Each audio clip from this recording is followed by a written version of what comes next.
여러분 안녕하십니까? 뉴스가 있는 저녁 변상욱입니다. 오늘 코로나19 신규 확진자 수가 715명, 다시 700명대로 올라섰습니다. 방역 수칙을 더 철저히 지키고 백신 접종의 속도를 더 내는 것 외에 다른 방도는 없어 보입니다. 오늘부터 60세에서 64세 인구의 백신 접종 예약이 시작됐습니다. 어린이집과 유치원, 또 초등학교 1, 2학년 교사들도 예약이 시작됐습니다. 예방접종은 나뿐 아니라 모두의 생명과 안전을 지키는 일입니다. 뉴스가 있는 저녁 오늘 준비한 내용을 안기령 앵커가 소개합니다. 전해주시죠. 예, 오늘의 주요 소식 정리해드립니다. 국회가 김부겸 총리 후보자 인준안 처리를 위해 본회의를 조금 전 7시에 시작했습니다. 앞서 박준영 해양수산부 장관 후보자가 사퇴한 데 대해 국민의힘은 다른 후보자 2명도 사퇴해야 한다며 반발하고 있습니다. 세월호 참사의 증거 조작 의혹 등을 규명하기 위해 특검 수사가 본격 시작됐습니다. 유족들은 이현주 특검을 만나 성역 없는 진상 규명을 요구했고, 이 특검은 증거를 따라가면 진실에 닿을 것이라며 최선을 다하겠다고 밝혔습니다. 한강공원에서 숨진 채 발견된 대학생 고 손정민 씨가 익사한 것으로 추정된다는 부검 결과가 나왔습니다. 경찰은 정확한 사망 경위를 확인하기 위해 40여 분간 손 씨와 친구의 행적을 파악하는 데 수사력을 모으고 있습니다. 한일 관계 악화 속에 일본을 방문한 박지원 국정원장이 어제 스가 총리를 만났습니다. 박 원장은 문재인 대통령의 관계 정상화 의지를 전달했고, 스가 총리는 공감을 표한 것으로 전해졌는데 일본 정부는 공식 입장을 내놓지 않고 있습니다. 네, 첫 소식은 국회로 가보겠습니다. 현재 이 시각 국회에서는 김부겸 국무총리 후보자 인준을 위한 본회의가 진행 중입니다. 더불어민주당은 본회의가 끝난 뒤에는 임혜숙, 노형욱 두 장관 후보자의 인사청문 보고서 채택도 추진을 하겠다고 밝혀서 야당인 국민의힘의 격렬한 반발이 예상되고 있습니다. 취재기자를 연결해서 현재 상황을 좀 알아보겠습니다. 김태희 기자. 네, 국회입니다. 네, 현재 국회 상황은 일단 본회의는 열렸고 그 이후 어떻게 진행되고 있습니까? 네, 지금 국회에서는 조금 전인 저녁 7시부터 김부겸 총리 후보자 인준을 위한 본회의가 열리고 있습니다. 아직 표결에 들어가진 않았습니다. 본회의 개의 전 국민의힘 의원들이 의장석 앞에서 강하게 항의하기도 했는데요. 지금은 여야 의원들의 의사진행 발언이 이어지고 있습니다. 이게 끝나면 곧 표결에 들어갈 것으로 보입니다. 앞서 여야 원내대표는 김부겸 국무총리 후보자의 임명 동의안 처리를 두고 두 차례 만남을 가졌지만 끝내 합의에 이르지 못했습니다. 오늘 오후 야당이 반대해온 박준영 해수부 장관 후보자가 자진 사퇴하면서 여야 협상의 실마리를 기대했던 박병석 국회의장도 소모적 논쟁만 이어지고 있다며 결국 본회의 소집을 결단했습니다. 박 의장이 총리 인준 동의안을 본회의에 직권상정한 가운데 조금 후면 표결이 이뤄질 것으로 보이는데요. 총리 인준 동의안은 본회의 제적의원 과반 출석에 과반 찬성으로 의결되기 때문에 민주당 의석수만으로 무난히 통과될 전망입니다. 야당인 국민의힘은 강하게 반발하고 있습니다. 부적격 판정을 내린 임혜숙 과기부 장관 후보자와 노영욱 국토부 장관 후보자에 대한 임명을 철회하지 않는다면 총리 인준에도 동의할 수 없다는 뜻을 분명히 한 겁니다. 김기현 대표 권한대행은 청와대와 민주당이 민심에 귀를 닫고 있다고 비판하며 이런 불통과 오만에 대해 국민이 심판할 것이라고 말했습니다. 그러면서 내일 오전 10시 청와대 앞에서 의원총회를 열고 인사권자인 문재인 대통령에게 직접 항의하겠다며 면담을 요청하기도 했습니다. 네, 자, 여당은 내친 김에 두 장관 후보자의 인사청문 보고서도 오늘 채택한다는 방침이죠. 네, 더불어민주당은 앞서 국회 과학기술정보방송통신위원회와 국토교통위원회를 단독으로 열었습니다. 임혜숙, 노영욱 두 후보자에 대한 인사청문 보고서를 채택하기 위해서였는데 정회된 회의는 지금 진행 중인 본회의가 끝난 뒤 다시 열릴 것으로 보입니다. 총리 후보 인준이 마무리되면 두 장관 후보자의 인사청문 보고서 채택도 강행될 가능성이 큽니다. 앞서 국토교통위 전체회의를 소집해 단독으로 개의한 민주당은 노영욱 국토부 장관 후보자가 장관직을 수행할 수 없는 한결이 없다며 보고서를 채택해야 한다는 의견을 냈습니다. 과방위에서도 여야 간사 사이 합의가 있었는데도 야당이 일방적으로 참석하지 않았다며 유감을 표했습니다. 앞서 박준영 해수부 장관 후보자 사퇴에 대해 민주당과 청와대는 안타깝지만 대통령이 고심 끝에 결정한 사안이라며 국회 청문 절차가 신속하게 완료되길 기대한다고 밝혔는데요.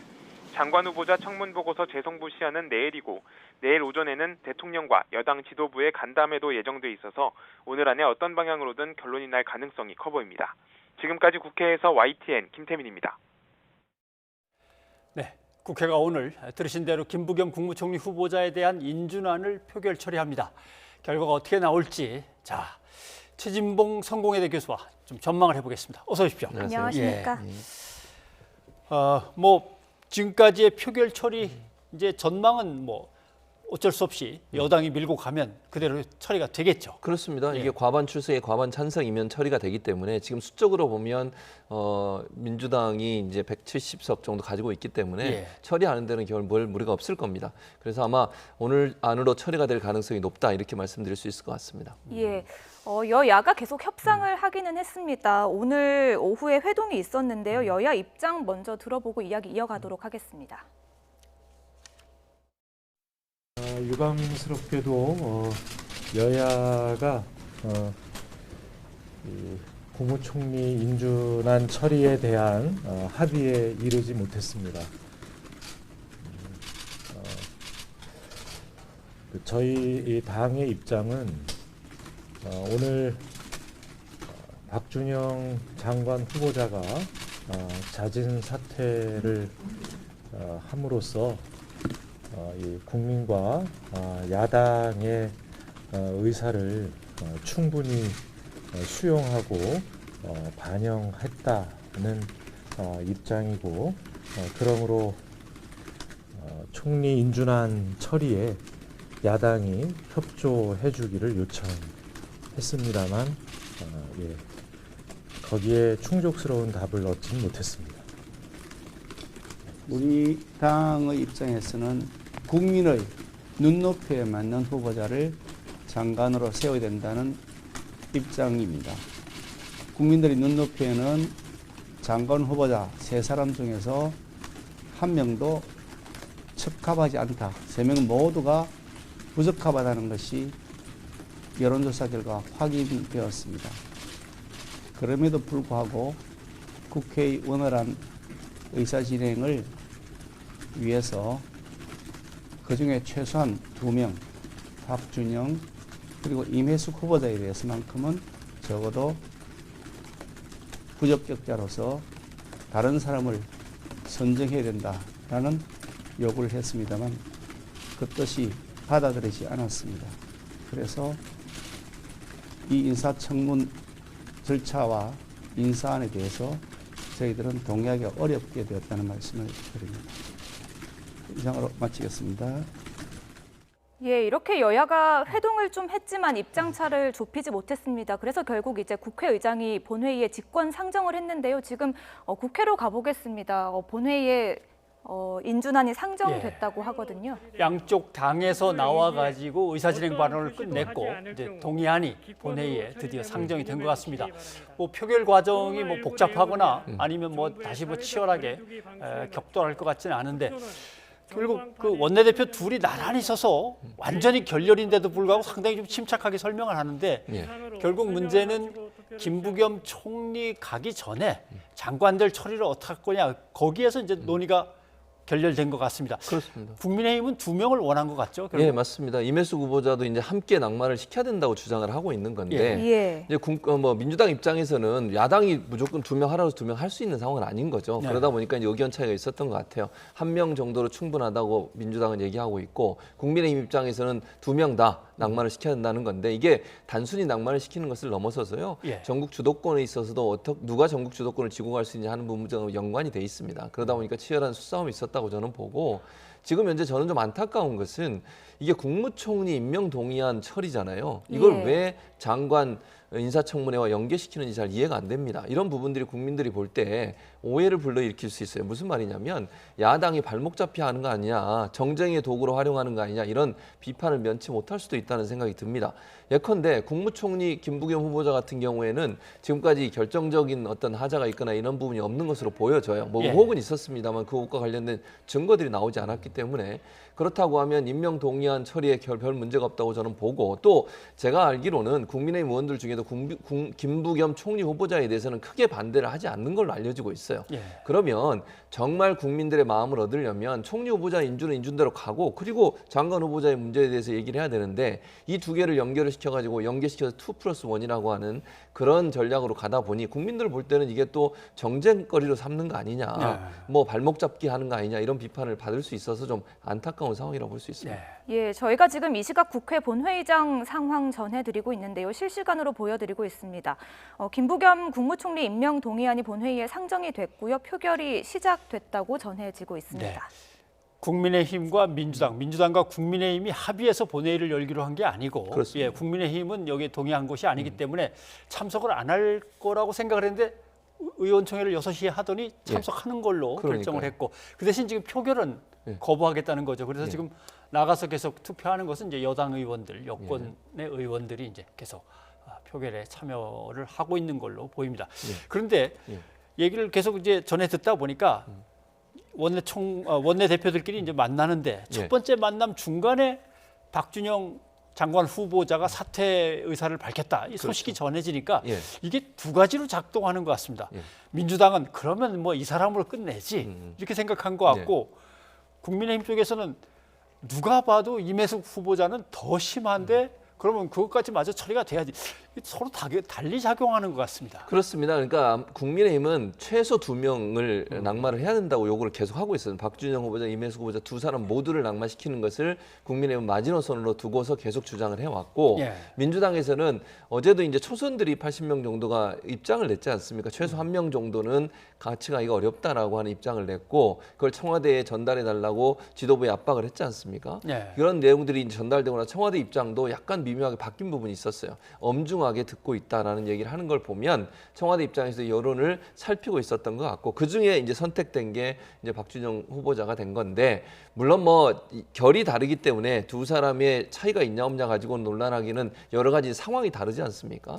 뭐라고 얘기할 수는 없겠지만 이제 야당 입장에서는 한 명이라도 낙마를 시켜야 전국 주도권을 쥐는데 어느 정도 유리한 환경이 될 거라고 생각을 할 거고 여당은 모두 다 통과시켜야 결국 밀리지 않을 거라는 생각을 할 텐데 그런 부분 때문에 부딪혀진 것 같아요. 그래서 아마 민주당 입장에서는 1명 정도 낙마했으면 그 정도 선에서 이제 야당 의견을 어느 정도 다 충분히 수용했다라고 지금 주장을 하고 있는 거고 야당은 1명 더 낙마를 시켜야 한다고 얘기하다 보니 결국 논란이 됐고 1차 회의, 2차 회의 사이에 이제 박준영 후보자가 이제 자진 사퇴를 했지 않습니까? 그 과정이 결국은 이제 민주당이 이걸 강행하는데 여러 가지 기회를 준 걸로 보여져요. 만약에 사퇴를 안 했다고 하면 임명 동의안 처리를 강행하는 게 상당히 부담이 됐을 겁니다. 그러나 국민들이 볼 때도 그래도 민주당이나 대통령이 양보를 해서 1명 정도를 낙마시켰으니 임명 동의안 처리를 좀 강행하더라도 야당이 반대를 하더라도 크게 무리가 없을 거라는 판단을 해서 아마 오늘 임명 강행을 한 게 아닌가 이렇게 보여집니다. 이 시각 국회 본회의장에서 김부겸 총리 후보자의 임명 동의안 표결이 진행되고 있는데요. 국민의힘은 본회의에 참석을 하되 좀 표결에는 참석하지 않겠다, 참여하지 않겠다면서 반발을 하고 있는데요. 지금 전해지는 소식에 따르면 로텐더홀에서 국민의힘이 피켓 시위를 하고 있다고 해요. 이렇게 되면 좀 아무래도 예상한 대로 민주당 단독으로 처리할 가능성이 좀 높아 보이죠. 그렇죠. 이제 투표에 참여하는 분들이 민주당 의원들이면 민주당 단독으로 할 수밖에 없는데 아마 국민의힘에서는 일단 참석한 것은 국회의원으로서 의무를 다하겠다 이런 의도를 보여준 것 같고 거기에 들어와서 지금 의사 진행 발언을 했지 않습니까? 그건 결국은 본인들이 이제 김부겸 후보자가 왜 부적합한 인물인지 하는 부분을 얘기하는 기회를 삼겠다는 것으로 보여지고요. 다만 본인들이 반대하는 입장을 명확하게 보이기 위해서 표결에는 참여하지 않고 나가서 노텐더홀에서 지금 피켓 시위를 하고 있는 거 아니겠습니까? 그러니까 국민들한테 명분은 세우고 반대 입장을 명확하게 보이게 한 행동을 미리 준비하고 들어오신 게 아닌가 이렇게 볼 수 있을 것 같습니다. 자기 자리에서 일어나서 피켓 시위를 계속 하고 있을 걸로 생각을 했는데 로텐더홀로 다 나갔습니다. 거기서 이제 피켓 시위를 진행을 하는군요. 그런데 지금 민주당은 요 끝나면은 지금 상임위원회도 소집을 해놨습니다. 그건 결국 두 나머지 장관 후보자에 대한 청문 보고서 채택을 해버리겠다 이런 뜻이죠. 강행하겠다는 걸로 보여요. 근데 이게 왜냐하면 민주당 입장에서는 이걸 질질 끌면 끌수록 더 여론이 안 좋아지거든요. 그러니까 어차피 야당의 반대는 계속 될 것이고 지금 상황에서 야당이 합의를 해줘서 그러면 청문 보고 채택에 동의할 거냐 그럴 가능성은 거의 없어 보입니다. 그렇다고 하면 이 문제가 논란이 되면 될수록 여당에게는 불리한 상황으로 들어갈 수밖에 없으니 오늘 모든 걸 끝내서 한 번에 그런 야당의 비판도 그냥 받고 가겠다고 하는 의도라고 저는 보여져요. 그런 차원이라고 하면 제가 볼 때는 오늘 처리를 강행할 가능성이 높다고 보여집니다. 지금 국회에서 표결이 진행되고 있는데요. 지금 잠시 현장 들어보도록 하겠습니다. 외교 행랑이 아니라 이삿짐으로 들어왔다는 것을 우리 의원님의 양해를 얻어서 말씀드립니다. 예, 국회의장이 지금 기표가 진행되는 과정에 잠깐 어떤 양해 사항을 얘기를 했는데 어떤 내용인지 앞부분이 명확히 들어오진 않았습니다. 예. 지금 궁금한 거는 정의당이나 국민의당 정도는 지금 어떻게 반응을 할지 상당히 궁금한데 국민의당은 뭐 아마 표결에 참여를 안 하거나 반대표를 던지거나 예. 정의당은 잘 모르겠습니다. 그러니까요. 어떨까요? 정의당 같은 경우는 이제 두 사람을 사실은 좀 데스 노트에 올려놨거든요. 예. 그 중에 한 분이 이제 임혜수 후보자. 임혜수 후보자 같은 경우는 지금 사퇴를 안 한 상황이기 때문에 아마 표결은 참석을 하되 반대표를 던지지 않을까 하는 개인적인 생각입니다. 이것도 뭐 네. 결과는 모르니까요. 예. 근데 표결은 참여하지 않을까 하는 생각이 듭니다. 네. 예, 지금 표결에 참여하기 위해서 뒤에 줄을 서 있는 의원들의 모습도 보이고요. 또 표결을 마치고 이제 나오는 의원들의 모습도 속속 보이고 있습니다. 민주당 의원 숫자만으로도 좀 통과될 수 있는 숫자죠. 그렇죠. 지금 이제 아까 말씀드린 것처럼 전체 과반 이상이 참석한 상태에서 참석자의 과반만 찬성하면 되는 것이기 때문에 네. 무리가 없으면, 그러니까 예컨대 반대표가 나오지 않는 이상은 예. 제가 볼 때 표결에는 전혀 문제가 없을 것 같고요. 처리가 될 가능성이 있고, 왜냐하면 또 대통령이 방미 일정이 있지 않습니까? 그러니까 예. 총리가 대통령이 지금 잠시 이제 미국을 방문할 때 그 중간에 대통령의 역할을 해야 되는 사람이 또 국무총리이기 때문에 총리가 고리된 상태가 계속되는 것은 바람직하지 않다는 그런 여론들도 일정 부분 작용한 것으로 보여집니다. 네, 지금 이제 화면에 아직 등장은 안 했습니다만은 로텐드홀로 국민의힘 의원들은 다 나가서 예. 거기서 피켓 시위를 진행하고 있는데 지금 뭐 여당 의원들한테는 국민의힘으로서 더 기대할 게 없습니다. 예. 잠시 뒤에는 아예 나머지 두 장관 후보자 보고서 채택까지 하겠다고 하는 거니까. 그렇죠. 그러니까 이제 결국 다시 대통령한테 매달릴 수밖에 없죠. 그렇죠. 당장 만나자는 거 아닙니까? 국민의힘에서는 예. 그죠 대통령을. 그전에는 사실 만나자 그럴 때 안 갔잖아요. 그러니까 이제 입장이 바뀐 거죠, 사실은. 대통령을 만나서 뭔가 의사를 전달하겠다는 것인데 저는 뭐 만나는 거는 뭐 가능하다고 저는 생각해요. 예. 다만 이제 조율을 해야 되잖아요. 일정 조율하고 또 어떤 얘기를 할지를 해야 될 텐데 뭐 국민의힘 입장에서야 대통령 만나서 이제 항의하는 그런 얘기들을 많이 할 가능성이 있어질 것 같고요. 예. 물론 뭐 성사될지 안 될지는 좀 지켜봐야 되겠지만 글쎄요. 예. 대통령 입장에서도 만나는 걸 뭐 아예 반대하실 것 같지는 않고 일정이 잘 조정되면 만날 수도 있지 않나 하는 생각이 듭니다. 밤이든 새벽이든 만나십시다라고 아마 이제 전달을 부탁한 것 같고 예. 정무수석은 대통령께 전달하겠습니다라고 하고 가져간 것 같은데 예. 결과는 아직 나오진 않습니다. 이게 안 되면 내일 청와대 앞에서 지금 시위한다는 거 아니에요? 예, 그렇습니다. 청와대 앞에서 의원총회를 하겠다는 거거든요. 예. 그러니까 의원들이 이제 전부 가서 청와대에서 한다는 건데 모르겠습니다. 이게 국민들한테 어떻게 비춰질지는 좀 고민을 하셔야 된다고 생각이 들고요. 물론 뭐 야당 입장에서 장외에 나가서 일정 부분 본인들의 의사를 전달하는 그런 행동을 하는 것은 뭐 그걸 뭐 할 수 있다고 저는 봅니다만 그게 너무 길어지거나 오래되면 사실은 국민들 입장에서는 국회의원들이 국회에서 열심히 일하는 부분들보다 그런 부분들이 너무 많아지면 부정적인 영향을 미칠 가능성도 있기 때문에 그 부분은 아마 국민의 입장에서는 검토를 해야 되지 않을까 이런 생각이 듭니다. 예, 계속해서 표결이 이뤄지고 있는데요.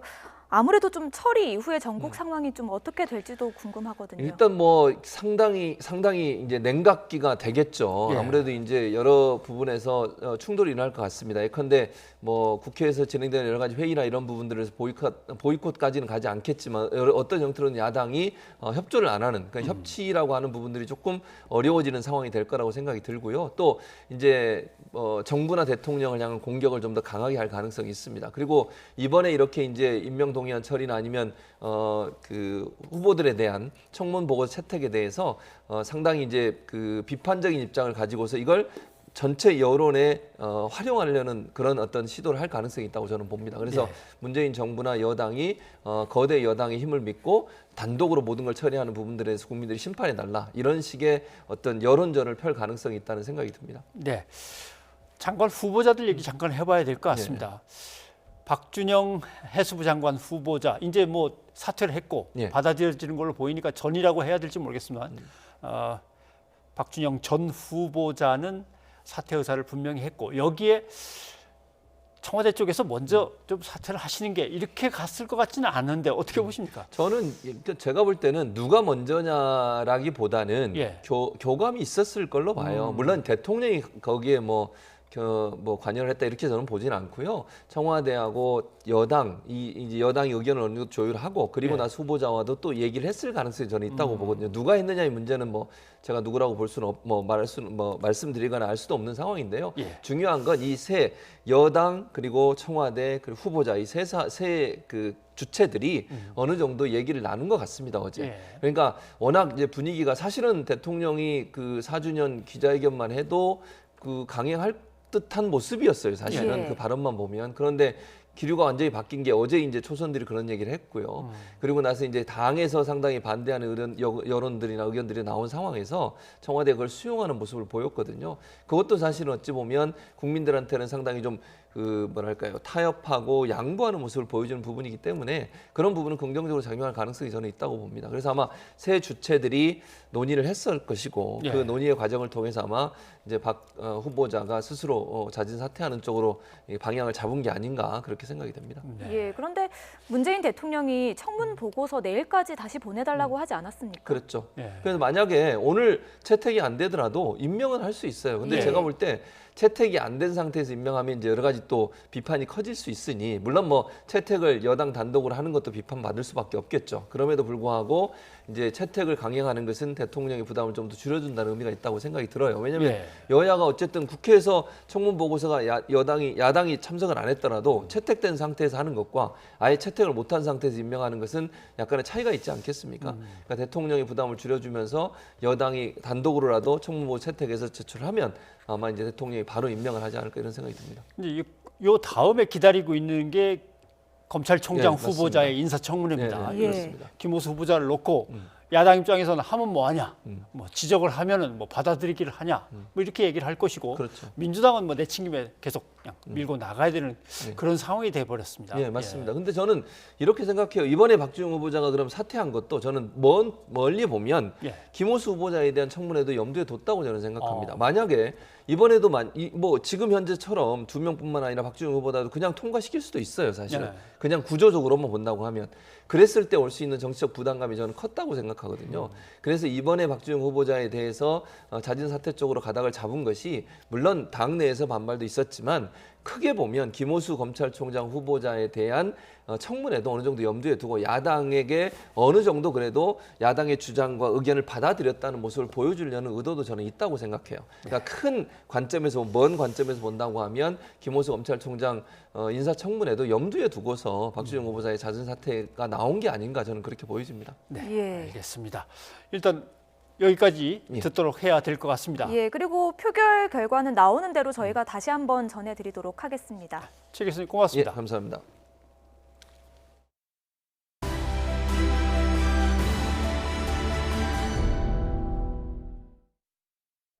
박범계 법무부 장관이 이성윤 서울중앙지검장을 재판에 넘긴 절차에 대해서 강하게 비판했습니다. 예, 검찰 내부에서도 여러 의견이 쏟아지는 가운데 수사팀은 검사 3명을 추가로 공수처로 넘겼습니다. 우철희 기자입니다.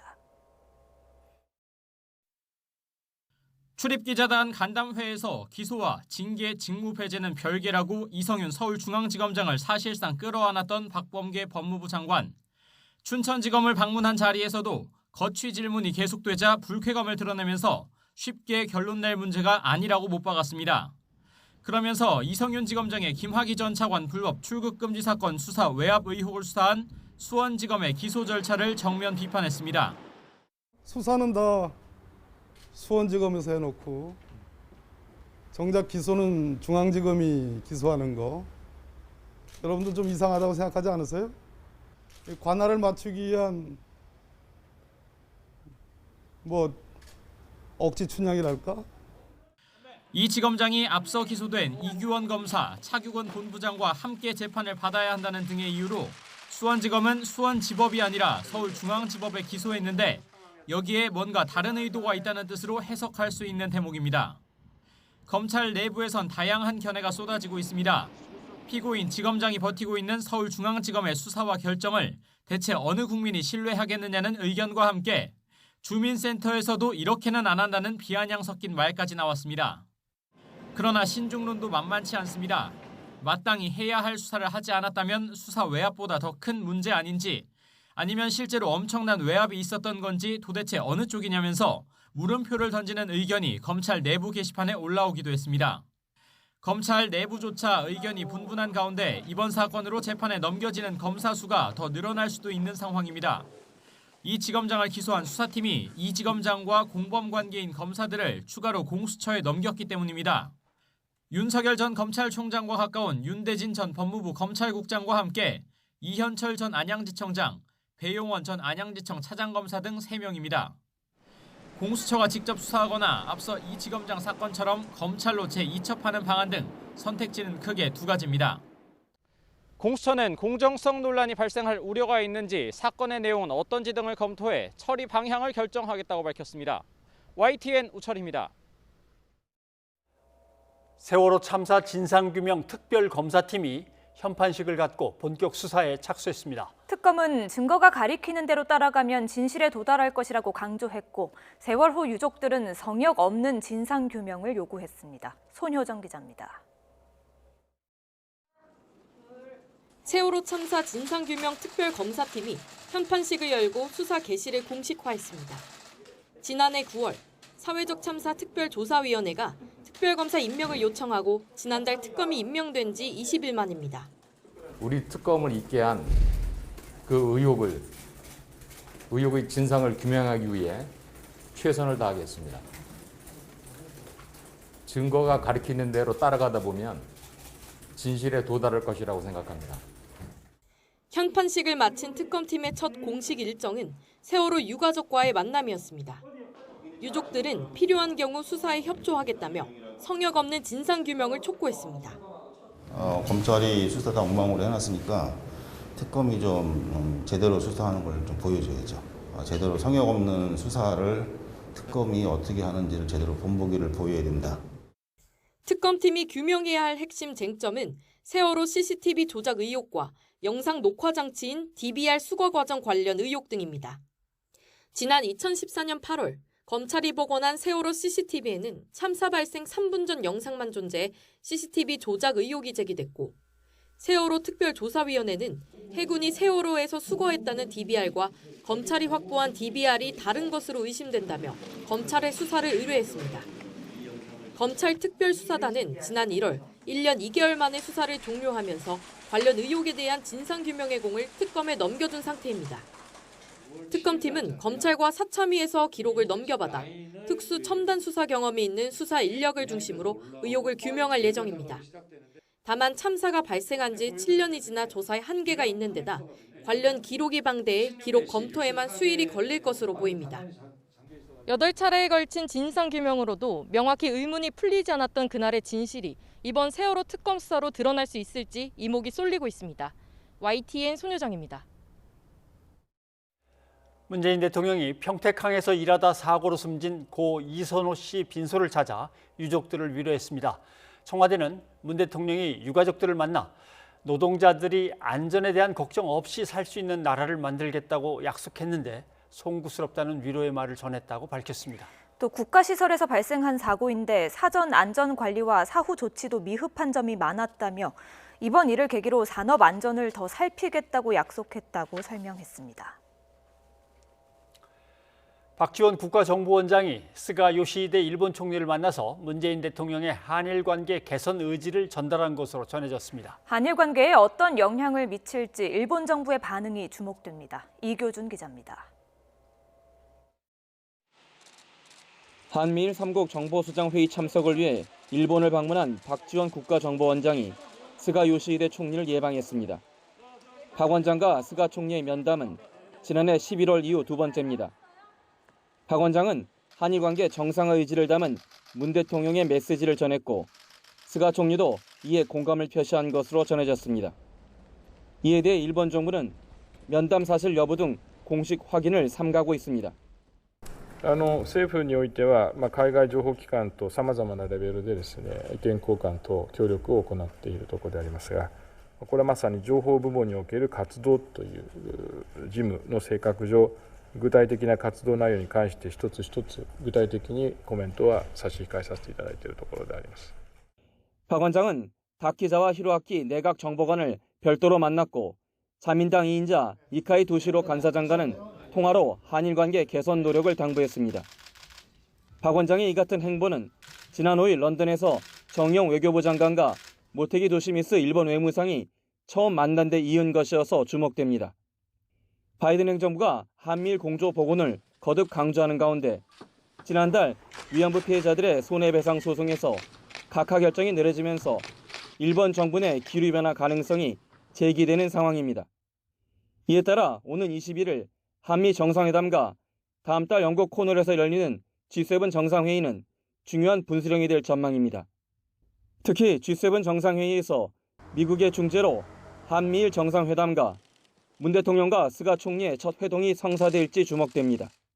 한미 정상회담이나 이런 정상회담을 통해서 계속해서 한미일 안보협력의 중요성을 강조하는 것은 한일 관계의 어떤 형태로든지 좀 돌파구를 마련하도록 하는 한일 양국에 대한 압박은 된다라고 생각이 됩니다. 하지만 강제징용과 위안부 배상 판결, 후쿠시마 원전 오염수 방류 결정 등 풀어야 할 매듭이 만만치 않아 낙관하기 힘든 상황입니다. YTN 이교준입니다.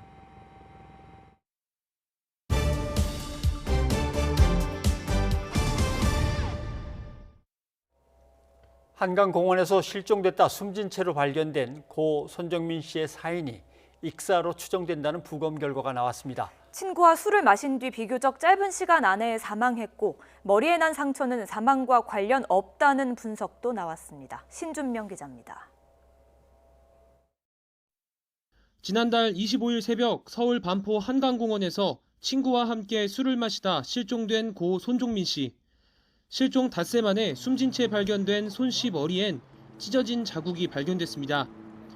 정확한 사망 원인을 파악하기 위해 정밀 부검이 진행됐고 12일 만에 결과가 발표됐습니다. 국과수는 사인은 익사로 추정된다고 밝혔습니다. 손 씨의 머리 왼쪽에 있는 찢긴 자국 2곳은 사인으로 보기 어렵고 이외에 별다른 특이점은 발견되지 않았다고 덧붙였습니다. 사망한 시점은 정확히는 밝혀지지 않았습니다. 다만 마지막으로 술을 마신 시각에서 2-3시간 이내로 추정됐는데 경찰은 음주 뒤 비교적 짧은 시간 안에 사망했다는 의미라고 설명했습니다. 손 씨와 친구 A 씨는 지난달 24일 밤 10시 50분쯤부터 이튿날 새벽 1시 반쯤까지 편의점을 여러 차례 방문해 360ml 소주 2병과 640ml짜리 소주 2병, 청아 2병, 막걸리 3병 등 모두 술 9병을 구매한 것으로 확인됐습니다. 하지만 경찰은 두 사람이 구매한 술을 모두 마셨다고 단정할 수는 없다며 누가 얼마나 마셨는지는 추가 확인이 필요하다고 덧붙였습니다. 경찰은 부검 결과 파악된 손 씨의 혈중 알코올 농도는 유족에게만 알리고 공개하지는 않았습니다. YTN 신준명입니다. 네, 서울 한강공원에서 술을 마시고 잠든 뒤 실종됐다가 닷새 만에 숨진 채로 발견된 대학생 고 손정민 씨의 부검 결과 지금 전해드렸습니다. 사건 해결에 실마리가 잡힐지 한국형사정책연구원 승재현 연구위원과 함께 자세한 내용 살펴보겠습니다. 어서 오십시오. 네, 안녕하십니까. 실종됐다가 한강 물속에서 시신이 발견됐기 때문에 익사로 결론이 나올 거다라고 생각들을 하고 있었고 아마 그건 유족들도 그렇게 생각은 하고 있었던 것 같습니다. 그러나 이제 그것이 갖는 의미는 그러면 어디선가 숨이 끊어진 뒤 한강물에 던져졌거나 이런 끔찍한 일은 아니라는 얘기가 되는 건가요? 두 가지 가설이 있었는데 제일 처음에 한강공원 내에서 사망을 하고 그게 한강 쪽으로 시신이 만약에 고 손정민 씨가 이제 버려졌다면 그 명확한 그런 범죄가 되는 거죠. 왜냐하면 앞에서 사망했는 게 이게 과실인지 고의인지는 몰라도 적어도 물에 빠지는 그 행위는 사체 은닉이나 사체 유기가 될 수 있으니까요. 그래서 그 부분이 저번에도 말씀 한번 드렸지만 이게 밝혀지면 첫 번째 한강공원 내에서 사망했다면 이건 명확하게 피의 사실로 전환해서 수사를 해야 된다라고 나왔는데요. 오늘 이제 국과수 부검 결과는 익사라는 점이 이제 확인이 되었다라고 하니까 결국 그 익사가 된 원인을 밝혀야 되겠죠. 이게 익사된 원인은 한 3가지 정도로 조심스럽게 말씀을 드리면 첫 번째는 실족사를 했을 수도 있을 것이고 두 번째는 누가 이렇게 밀어서 들어갔을 수도 있을 것이고 실수를 해서 이제 어떤 과정 속에서 빠질 수도 있는 그러니까 과실 혹은 고의 혹은 실족 이렇게 3가지인데 지금 뭐 조금 이따 계속 나누겠지만 한 40여 분의 시간이 아직 공백이 남아 있습니다. 네. 그래서 그거를 어떻게 우리가 퍼즐을 맞추느냐에 따라서 아직까지 이 사건은 사건이다, 사고다 말할 수 없는 부검 결과로는 네.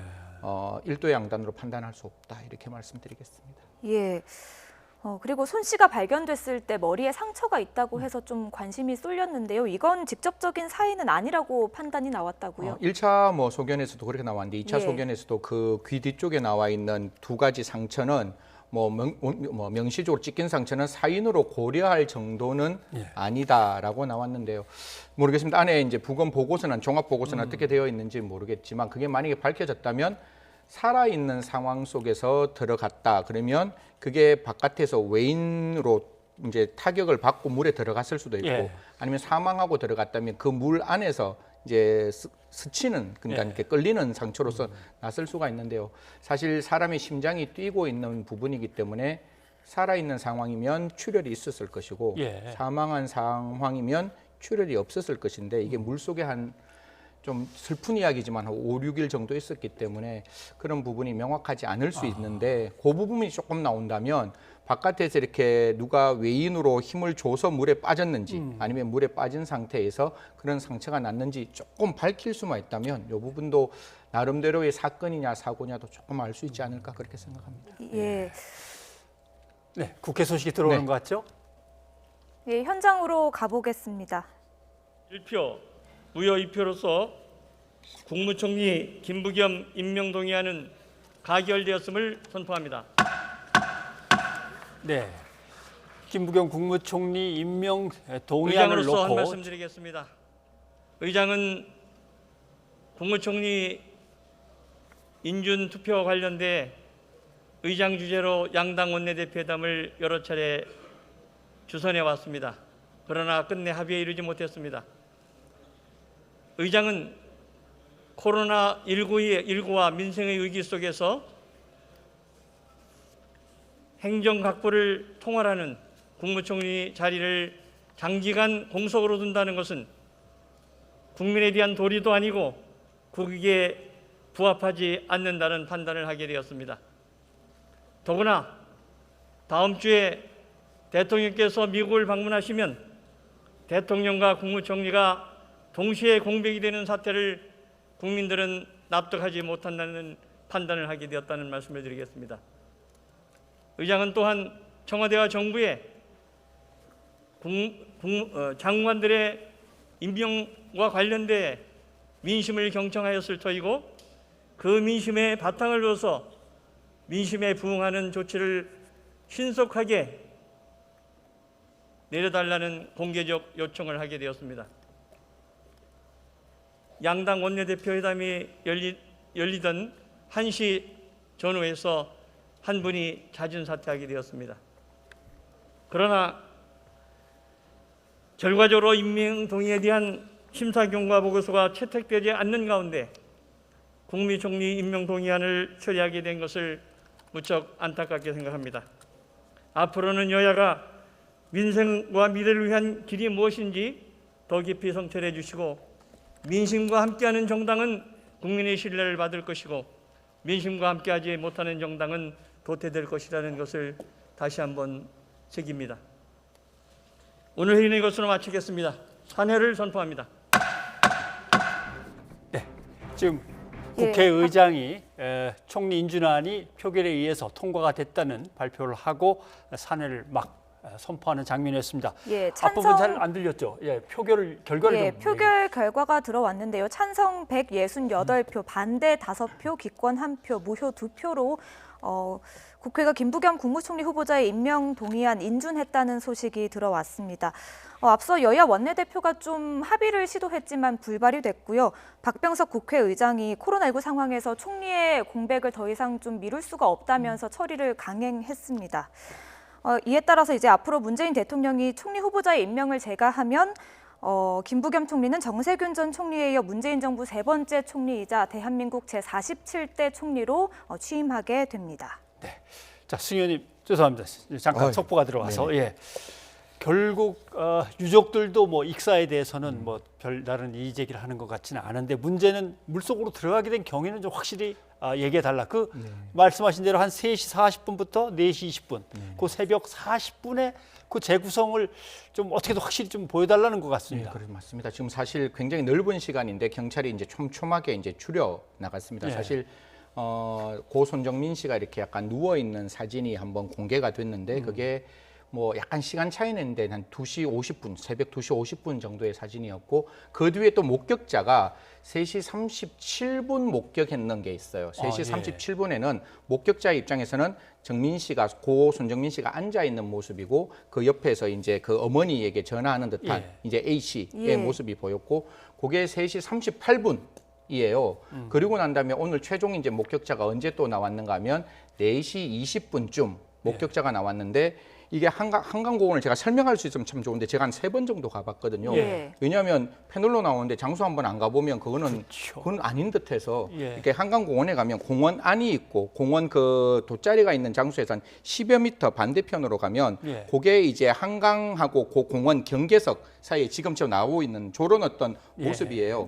거기서 4시 20분에 이제 발견되었는데 다리가 강변 쪽으로 머리가 공원 쪽으로 가방을 맨 채 그렇게 있는 모습을 발견하고 지나가는 사람이 그렇게 있으면 위험하다라고 이렇게 깨웠다라고 이야기를 하는 거니까 그러면 3시 38분까지는 고 손정민 씨가 살아있는 모습이 분명히 확인이 되었고 그 4시 20분에는 분명히 정민 씨가 없는 모습이 확인되었으니까 친구만 확인됐고 42분, 약 40분 사이에 어떤 일이 있었는지를 조금 확인하는 게 가장 중요하다 이런 말씀드리겠습니다. 예, 계속해서 목격자들의 진술이 나오고 있는데요. 좀 사건을 밝혀내는데 실마리가 될 수 있을까요? 어느 정도 좀 기여를 할 수 있을 거라 보십니까? 저는 사실 이게 직접 증거일 수가 있잖아요. 그러니까 우리가 휴대폰을 찾는 것도 매우 중요한데 휴대폰의 안에서 이제 간접 증거가 나올 수 있지만 그 목격자들은 직접 정민 씨도 봤고 A 씨도 봤기 때문에 그러면 어떠한 모습이 있는지를 정확하게 이야기를 해줄 수 있는 동선들이 만들어지는데 지금까지 나와 있는 여러 가지 이야기는 그 A 씨와 특히 A 씨 같은 경우는 구토를 하러 아까 10m 정도라 그랬잖아요. 그런 어떤 저 한강변 쪽으로 많이 갔다라는 이야기가 좀 나오고 있어서 지금 경찰이 초단위로 이렇게 검토하고 있는 굉장히 유의미한 이제 진술과 그런 어떤 영상이 있다는 듯한 이야기를 하고 있으니까요. 저는 지금 가장 중요한 건 오히려 어려운 수사가 되었다라고 어려운 사건이 되었다라고 말씀드리겠습니다. 이게 왜냐하면 익사가 되었기 때문에 어떤 방법으로 익사되었는지 아까 3가지 경우의 수를 말씀드렸잖아요. 그거를 경찰 입장에서는 정말 지난하고 어려운 과정이지만 국민들이 다 이렇게 어떻게 사망했는지를 알고 싶다면 그런 촘촘한 어떤 검토를 해서 그 42분 물론 그게 좁아지면 좁아질수록 또 더 상세한 이야기를 해달라고 국민들은 이야기를 하겠지만 그 부분에 대해서 조금 더 정치하고 세밀하게 그 동선을 좀 찾아줬으면 하는 마음입니다. 자, 숨진 사람과 함께 있던 사람은 딱 한 명인데 그 사람이 뭔가 진술을 좀 해주면 거기에 대해서 뭐 반박될 만한 걸 찾든지 아니면 확인을 하든지 하면 되는데 뭐 술에 취해 있었다면 기억을 잘 못해서 경찰 더 어려울 거 아닙니까? 지금 나와 있는 경찰 이야기들은 처음에 이제 우리가 최면 수사는 아니죠. 왜냐하면 참고인이 하는 게 최면 조사니까 최면 조사를 2번 했는데 그때는 정민 씨가 어떻게 실종된 그 시점을 찾기 위해서 이제 최면 조사를 했고 다음 단계에서는 다시 불러서 약 한 10시간 가까이 그때는 아버님도 불렀고 A씨 아버님 그다음에 그 A씨 그리고 A씨 부모님의 휴대폰까지 포렌식하면서 한 10시간 정도의 이야기를 했고 다시 한 번 더 불렀다고 이야기합니다. 그래서 이번에는 프로파일러까지 동원을 해서 이제 진술을 받고 있는데 여전히 기억나지 않는다라고 이야기를 하고 있고 지금은 A 씨 아버님의 그 휴대폰 그리고 그 당시에 이제 백에 있었던 노트북까지 이제 포렌식을 하고 있다 이런 이야기가 나오니까요.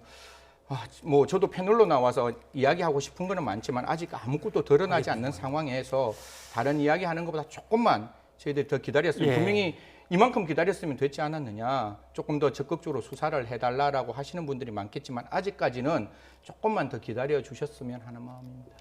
예, 말씀하신 것처럼 좀 손 씨의 아버지는 경찰의 수사가 소극적이라고 좀 비판을 하는데요. 말씀하신 것처럼 아직 친구가 참고인입니다. 그래서 수사를 좀 벌이는데 한계가 있다는 지적이 사실 나오고 있거든요. 이게 이제 형사법 학자로 말씀을 드리면 우리가 조사는 충분히 지금 어떻게 사망이 이루어지는지에 대한 사실관계를 확인하기 위한 조사는 그거는 할 수 있고 그 조사에서 참고인이 적극적으로 협조하거나 참고인이 이미 제출을 해서 여러 가지 포렌식을 하는 건 가능한데 객관적 범죄 사실이 아직도 명확하지 않잖아요. 익사가 되었는데 어떠한 방법으로 익사됐는지 모르니 이게 사고인지 사건인지 모르는 상황이기 때문에 이게 사건이 되고 그 사건이 A씨와 직접적인 관련이 있어야 그걸 우리는 객관적 사실이라 그래요. 객관적 범죄 사실이 발견이 되어야 영장도 이야기할 수 있고 그 A씨를 우리는 지금 참고인이라 그러는데 피의 사실로 전환할 수도 있는데 전혀 그런 사실이 없기 때문에 지금 같은 경우에는 어떻게 보면 객관적으로 이게 사건인지 사고인지가 명확하게 나올 때까지는 손 씨 아버님한테도 좀 송구스러운 말씀이지만 좀 기다려 주셨으면 하는 마음이고 오히려 지금 마지막에 나와 있는 A씨의 모습으로 봤을 때에는 생각보다 범인이라고 우리가 단정 지을 수 없다라는 그런 생각이 들 수 있는 상황들이 나왔기 때문에 그런 부분도 좀 이렇게 예의주시해서 경찰들이 잘 봤으면 좋겠다 이런 말씀드리겠습니다. 말씀하신 대로 어떤 일이 그 40분에 있었다면 일을 치른 다음에 다시 그 자리에서 잠들어갖고 다른 사람이 깨울 때까지 있었을까 하는 생각도 들긴 드는데 뭐 이런 거 저런 걸 감안하면 아직은 뭔가 의혹이 있어 의혹자를 자꾸 집어넣으면서 이분을 뭐 또 다른 어떤 그 피해자로 만드는 그런 것들은 언론도 좀 주의를 해야 될 것 같긴 합니다. 저는 개인적으로 딱 이거 말고 다른 이야기를 한 가지만 더 말씀을 드리면 저는 정말 용서할 수 없는 사람이 정인이 양모인데 양모가 양부에게 쓰는 편지가 지금 어떤 특정 개인 방송을 통해서 드러났는데 이게 불법이잖아요. 불법적으로 그거를 이제 가지고 와서 이야기를 했고 그 불법으로 가지고 왔는 그 편지가 지금 언론에서 다 뿌려지면 그 불법에 우리가 공범일 수밖에 없는 거잖아요. 그 이야기는 이야기하면 안 되는 게 판사도 이게 불법하게 수집된 증거면 이 증거 보지 않거든요.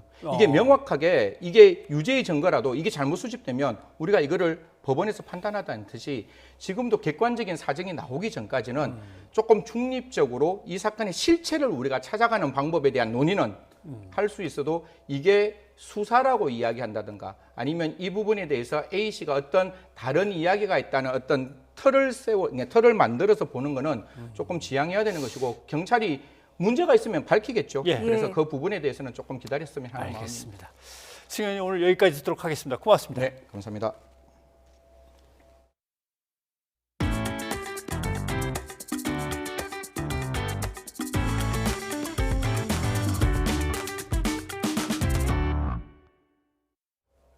코로나19 확산세가 이어지면서 신규 확진자 수는 700명대로 보름 만에 최대치를 기록했습니다. 확산세가 이어지는 가운데 감염 경로를 알 수 없는 경우도 크게 늘어나고 있습니다. 이동우 기자입니다.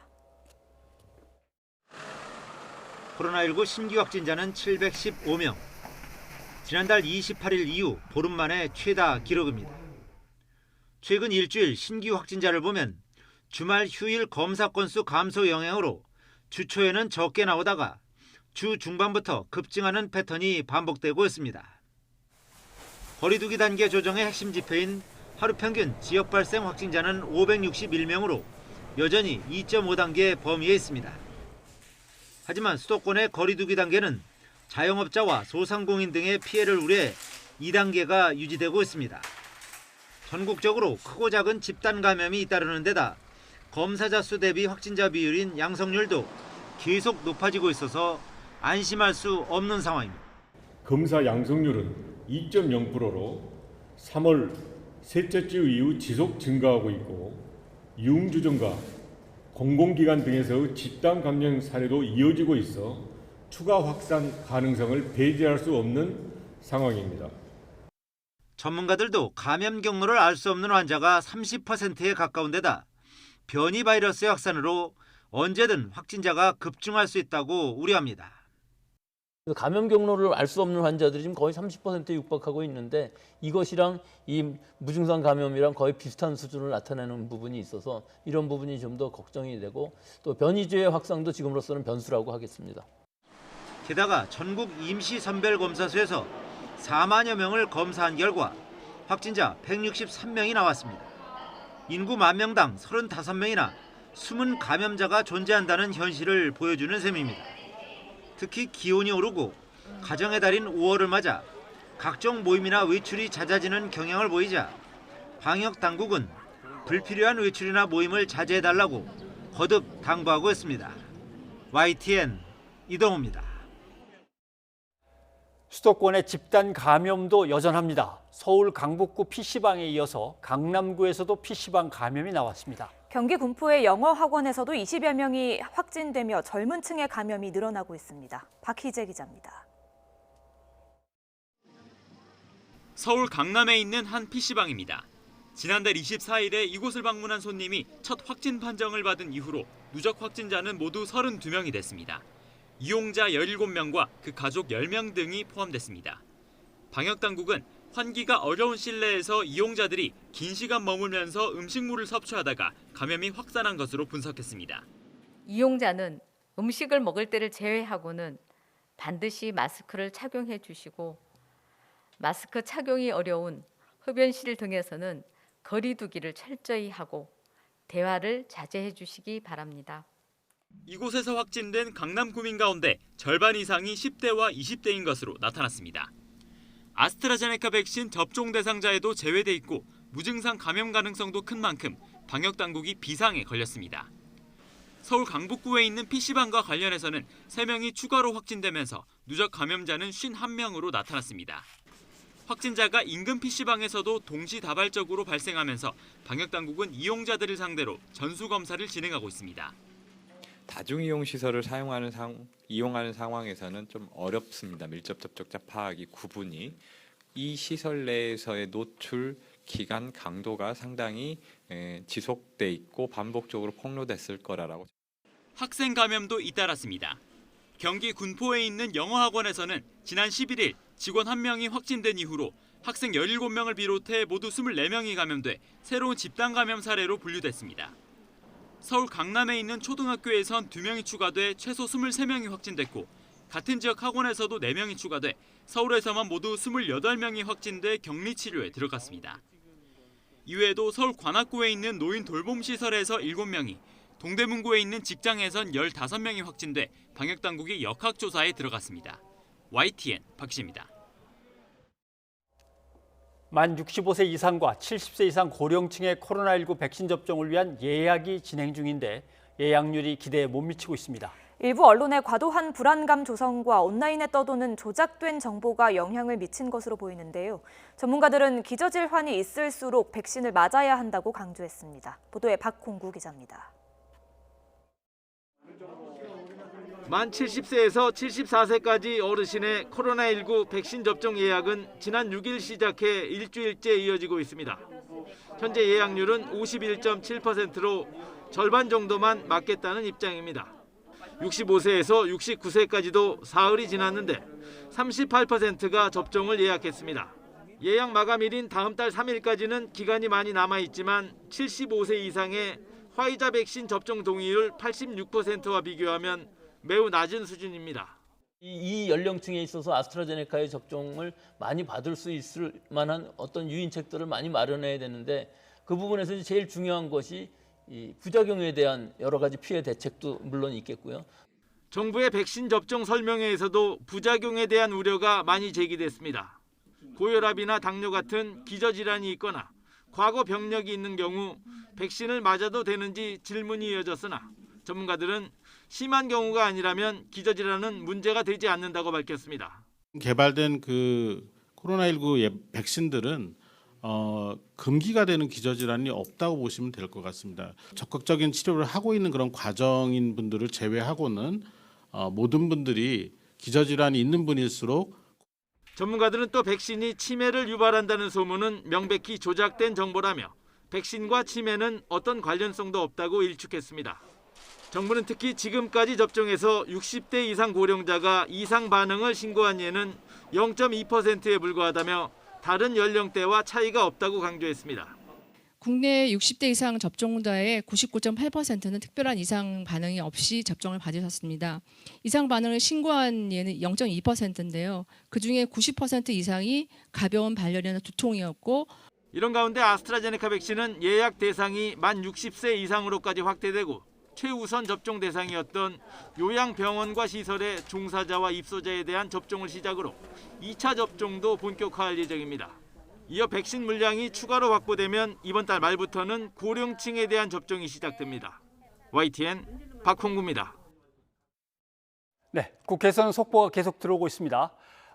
예상해 드린 대로 국회 과학기술정보방송통신위원회 상임위원회가 열려서 임혜숙 과학기술정보통신부 장관 후보자에 대한 인사청문 보고서를 채택했습니다.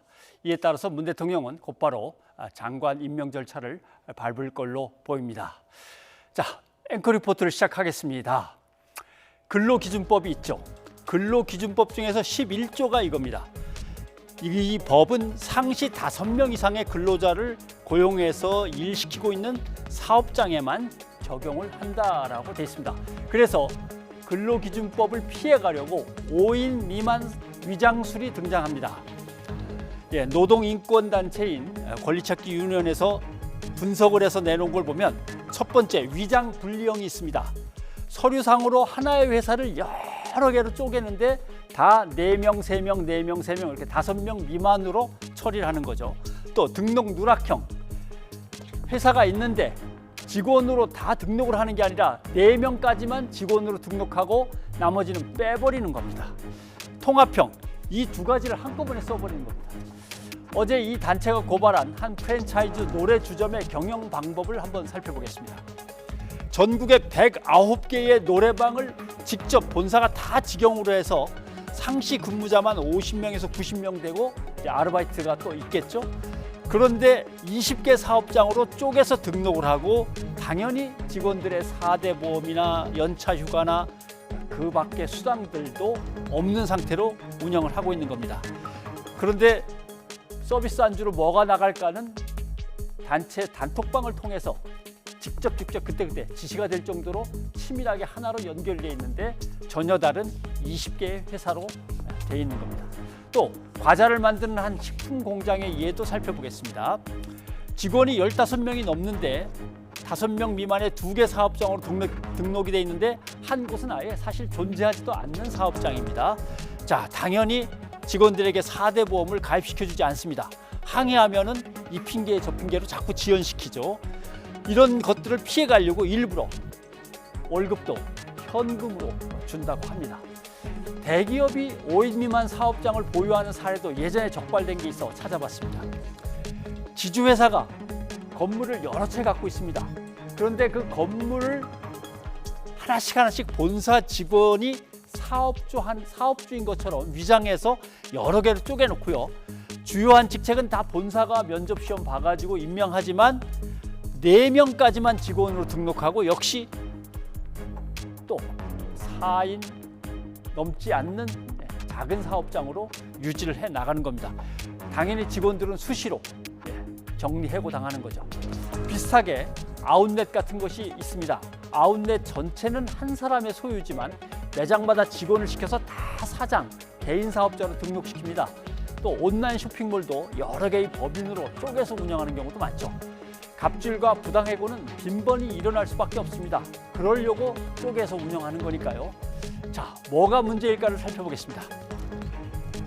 5인 미만으로 회사를 여러 개로 쪼개도 여기에 대해서 처벌 조항이 없습니다. 또 5인 미만 위장 기업입니다라고 신고를 해도 신고한 사람이 그걸 증명해야 됩니다. 그 다음에 서류상에 변호사의 도움을 받아서 하자가 없이 다 처리를 해놨습니다.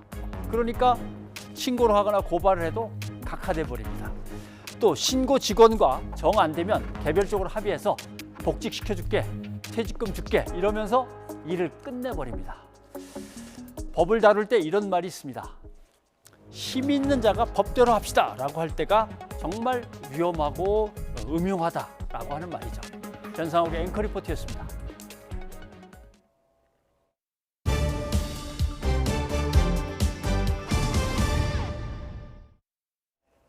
토지거래 허가구역이 확대됐지만 재건축 기대감이 계속되면서 서울의 아파트값 상승세가 꺾이지 않고 있습니다. 전국적으로 보면 올해 들어 지난달까지 매달 1% 이상 올랐습니다. 신윤정 기자입니다. 서울 아파트값 상승률 1위는 5주째 노원구입니다. 토지거래 허가구역 지정을 피한 노원구는 상계동 등 재건축 단지에서 신고가가 이어지고 있습니다. 이번 주 서울 아파트값은 일주일 전보다 0.09% 오르며 강세를 이어가고 있습니다. 노원구가 0.2% 올랐고 역시 규제를 비껴간 서초구도 이번 주 상승폭이 크게 확대됐습니다. 토지거래 허가구역으로 묶인 목동과 여의도에서는 상승폭이 줄면서 규제 효과가 일부 나타났지만 재건축이나 주요 단지의 가격 상승세는 꺾이지 않는 모습입니다. 시중에 부동자금이 워낙 많아서 규제가 덜한 지역으로 부동산 수요가 이동하는 풍선 효과가 나타나고 있는데요. 이런 가운데 올해 전국 아파트값 상승률이 그 어느 해보다 가파른 것으로 나타났습니다. 전국 아파트값 상승률은 올해 1월부터 지난달까지 넉 달 연속 1% 이상 오르며 누적 상승률이 4.6%를 넘었습니다. 월간 1%대 상승률이 이처럼 장기간 이어진 건 부동산원이 관련 통계를 내기 시작한 2003년 이후 처음입니다. 경기도 안산과 의왕, 고양, 인천 연수구는 10% 이상 오르는 등 경기와 인천이 유례없는 아파트값 상승세를 견인했습니다. 수도권 내 입주 물량 축소, 교통호재가 있는 저평가 지역들의 가격 키 맞추기, 실수요자에 대한 대출과 세금에 대한 우대, 청약 경쟁률 고공행진 등이 여러 가지 요소들이 수요자 유입을 불러오고 있습니다. 보유세 과세 기준일이면서 다주택자 양도세 중과가 시행되는 다음 달 1일 이후 매물이 더 줄어들어 아파트값 강세는 당분간 계속될 거란 전망이 나오고 있습니다. YTN 신윤정입니다. 1980년 5월 황해남도에서 두 척의 배를 타고 북한 특수부대 50명이 내려왔다. 서해안에 상륙했고 5시간 정도 행군해 광주에 도착했다. 극우단체를 중심으로 여전히 온라인에서 끊이지 않고 있는 이른바 5.18 민주화운동 북한군 개입설. 일부 종편 방송들이 지난 2013년 내가 바로 광주에 잠입한 북한군이라고 주장하는 김명국 씨를 소개하며 논란이 더 확산했는데요. 당시 김 씨의 주장 들어보시죠. 많이 되는 사람들, 공무원 사람들, 광주 국정 참가했던 사람들이 교단에 조당, 부조당들도 그렇게 분단 잘해나는 게 하지만 김 씨는 8년 만에 광주에 가본 적도 없다며 북한군 개입설은 자신이 지어낸 이야기라고 털어놨습니다. 김 씨는 본인의 얼굴과 정명훈이라는 실명을 드러내고 자신의 이야기가 이렇게 커질 줄은 몰랐다며 광주 시민들에게 사과했습니다. 북한군 김명 부부로 알려졌던 정명훈 씨의 발언 들어보실까요? 솔직히 말하면 제가 무슨 죄를 져서 반성하거나 그거보다도 강주 시민들한테 너무 미안한 것이 있어서 제 말이 이렇게 돼가지고 강주 시민들이 가슴을 아프게 하고 있다고 한마디 잘못하면 정말 이 사회에 큰 그런 게 조성되겠구나. 국방부는 이미 지난 2013년 5.18 북한군 개입설은 허위라는 공식 입장을 내놓았습니다. 법원도 5.18에 북한군이 투입됐다며 허위 사실을 주장한 극우 인사 지만원 씨에 대해 징역 2년의 실형을 선고한 바 있습니다. 그리고 5.18 진상규명조사위원회는 5.18과 관련해 구속 송치된 616명 가운데 북한과 연계된 것은 단 한 명도 없다는 사실을 확인했다고 발표했습니다.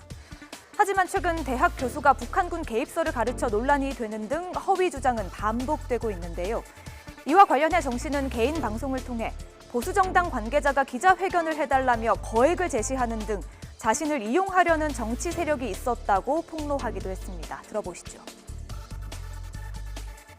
5.18이 무슨 재판에서 어떻게 됐어 할 때마다 저를 가지고 그런 거 이용하더라고요. 그런데 어디 가서 말할 데가 없었어요. 나를 오라는 사람들은 다 자기 목적을 위해서 오라는 거예요. 가면 다 자기네 그 의도에 맞게끔 그걸 어떻게 무슨 정치에나 어디에 써먹으려고 그러는지는 모르겠는데. 신군부 쿠데타의 주범 전두환 씨는 자신의 회고록을 통해 여전히 이 북한군 개입설 주장을 굽히지 않고 있는데요. 무고한 시민들의 죽음에 대한 책임 인정도 사과도 하지 않고 있는 전 씨. 5.18 당시 헬기 사격을 목격한 고 조비오 신부의 명예를 훼손한 혐의로 1심에서 유죄를 선고받자 억울하다며 항소했습니다. 하지만 항소심 재판에 출석하지 않았고요. 앞으로도 출석하지 않겠다는 입장을 밝혔습니다. 뉴스가 있는 저녁 안기령입니다. 시청자 여러분의 의견 소개해드립니다. 네, 한강에서 숨진 채로 발견된 고 손종민 씨의 사인과 관련된 이런저런 얘기들을 나눴는데요. 5633님이 어떻게 물에 빠져 숨지게 됐는지는 모르는 만큼 밝혀져야 할 부분이 많습니다. CCTV도 더 확인해 보면 좋겠습니다 하셨습니다. 예, 그리고 평택항에서 일하다 숨진 청년 이선호 씨의 죽음을 두고도 안타까운 마음이 커지고 있는데요. 2813님, 선호 씨 부디 하늘에서 편히 쉬십시오. 삼가 고인의 명복을 빕니다 하셨습니다. 네. 그리고 오늘부터 도로교통법 일부 부분이 바뀌어서 시행에 들어갔습니다. 그렇기 때문에 전동 킥보드 예전처럼 타시면 안 됩니다. 면허도 있어야 되고 안전장치 하셔야 됩니다. 9330님, 단속이 시작되면서 그간 인도에 굴러다니던 공유 킥보드가 줄었습니다. 불편하더라도 지킬 건 지킵시다 하셨습니다. 예, 여기까지 여러분의 의견 소개해드렸습니다. 오늘 무척 더웠는데요. 서울에는 올해 들어 처음으로 오존주의보가 내려지기도 했습니다. 네, 외출하실 땐 강한 자외선과 오존 주의하셔야겠습니다. 저희는 내일 다시 인사드리겠습니다. 여러분 고맙습니다.